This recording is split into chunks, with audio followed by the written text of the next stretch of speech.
Paul Martin et l'Ordre de l'Étoile de Bethléem, écrit par Georges-Alexandre Vagan. Lu par Johan Fournier-Moreau.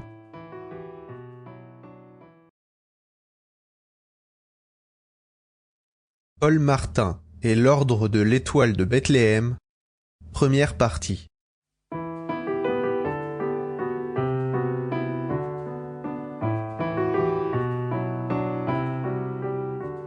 Chapitre 1. Déjà vu.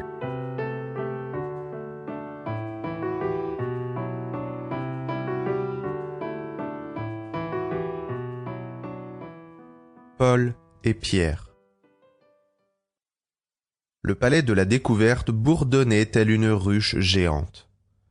Le dernier discours donné par Henri de Mortimont venait de s'achever. Les journalistes s'ameutaient près de l'estrade, de laquelle descendait le candidat au poste de parlementaire. Tous s'exclamaient. « L'avez-vous entendu ? Avez-vous vu ça ? Il est divin !»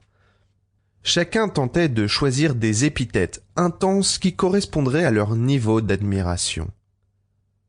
Toutefois, bien des gens ici présents tentaient en complimentant le candidat de montrer leur propre niveau de sophistication. Dans la foulée de journalistes, il y avait un jeune mais déjà reconnu pour sa franchise, le journaliste de la gazette étudiante La Lumière de la Vérité, Paul Martin. Il tenait d'une main son bloc-notes plein de questions, et de l'autre tentait de se frayer un passage entre les dos de ses collègues.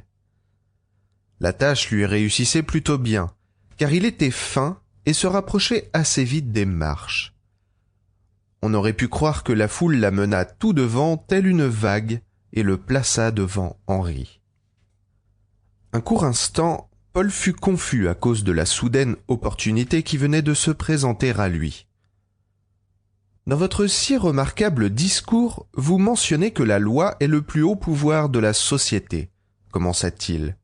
« Oui, c'est ce que j'ai dit. Êtes-vous contre la suprématie de la loi ?» rétorqua Henri, sans même regarder son interlocuteur, avant de commencer à tourner sa tête en souriant, pour offrir d'autant plus d'occasions au photographe pour le prendre en photo sous différents angles. « Non, je ne m'y oppose pas. Si la loi est issue de la société, qu'elle en découle et qu'elle sert la société.